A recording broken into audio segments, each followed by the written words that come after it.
Huh? This is Matilda, Chapter 5, Arithmetic. Matilda longed for her parents to be good and loving and understanding and honorable and intelligent.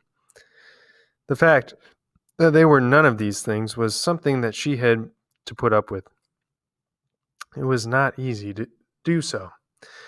But the new game she had invented of punishing one or both of them each time they were beastly to her made her life more or less bearable.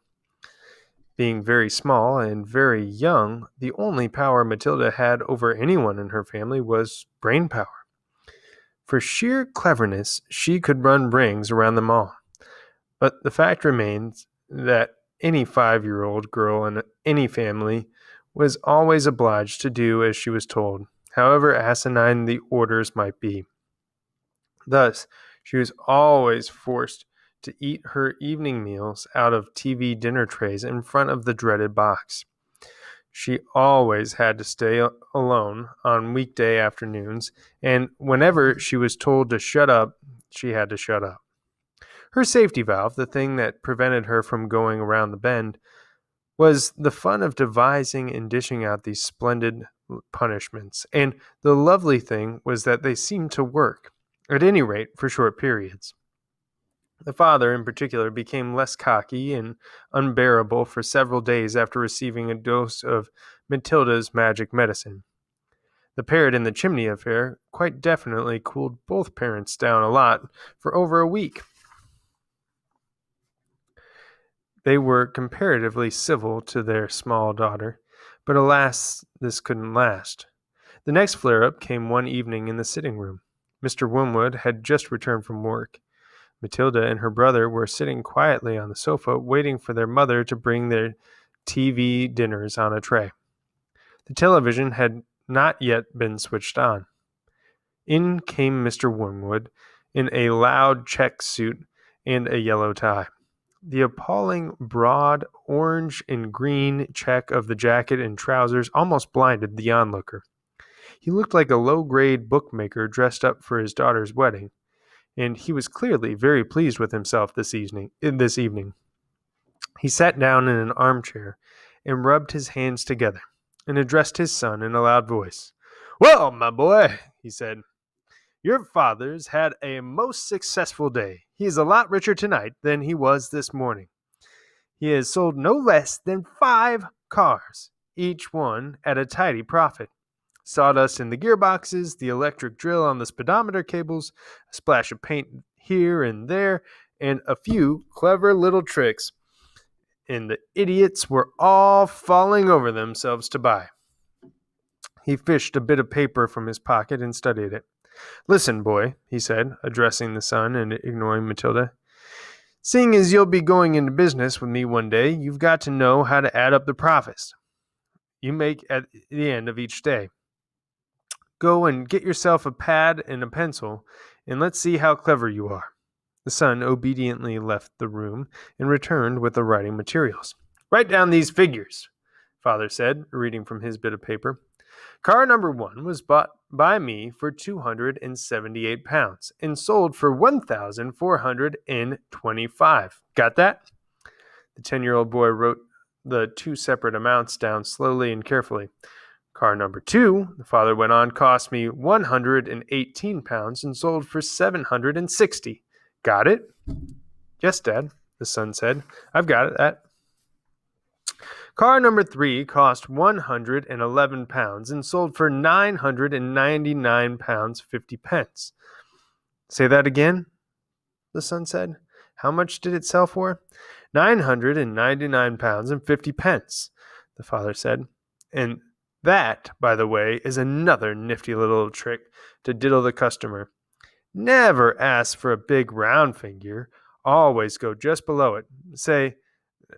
Never say £1,000. Always say $999.50. That sounds much less, but it isn't. Clever, isn't it?" "Very," the son said. "You're brilliant, Dad." "Car number 4 cost £86, a real wreck that was, and sold for £699.50. Not too fast, the son said, writing the numbers down. Right, I've got it. Car number 5 cost 637 pounds and sold for 1,649.50. You've got all those figures written down, son? Yes, Daddy, the boy said, crouching over his pad and carefully writing. Very well, the father said. Now, work out the profit I made on each of the 5 cars and add up the total. Then you'll be able to tell me how much money your rather brilliant father made all together today. That's a lot of sums, the boy said. Of course it's a lot of sums, the father answered. But when you're in big business like I am, you've got to be hot stuff at arithmetic. I've practically got a computer inside my head. It took me less than 10 minutes to work the whole thing out. You mean you did it in your head, Dad? The son asked, goggling. Well, not exactly, the father said. Nobody could do that. But it didn't take me long. When you're finished, tell me what you think my profit was for the day. I've got the final total written down here, and I'll tell you if you're right, Matilda said quietly. Dad, you made exactly 4,303 pounds and 50 pence altogether. Don't butt in, the father said. Your brother and I are busy with high finance. But Dad... Shut up, the father said. Stop guessing and trying to be clever. Look at your answer, Dad, Matilda said gently. If you've done it right, it ought to be 4,303 pounds and 50 pence. Is that what you've got, Dad? Father glanced down at the paper in his hand. He seemed to stiffen. He became very quiet. There was a silence. Then he said, Say that again? 4,303 pounds 50, Matilda said. There was another silence. The father's face was beginning to go dark red. I'm sure it's right, Matilda said. You little cheat, the father said, suddenly shouting and pointing at her with his finger. You looked at my bit of paper. You read it off of what I've got written here. Daddy, I'm the other side of the room, Matilda said. How could I possibly see it? Don't give me that rubbish, the father shouted. Of course you looked. You must have looked. No one in the world could have given the right answer just like that, especially a girl. You're a little cheat, madam. That's what you are, a cheat and a liar. At that point, the mother came in carrying a large tray on which were 4 suppers. This time, it was fish and chips, which Mrs. Wormwood had picked up in the fish and chip shop on her way home from bingo. It seemed that bingo afternoons left her so exhausted, both physically and emotionally, that she never had enough energy left to cook an evening meal. So if it wasn't TV dinners, that it had to be fish and chips.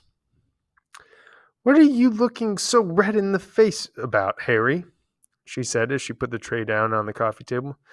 Your daughter's a cheat and a liar, the father said, taking his plate of fish and placing it on his knees.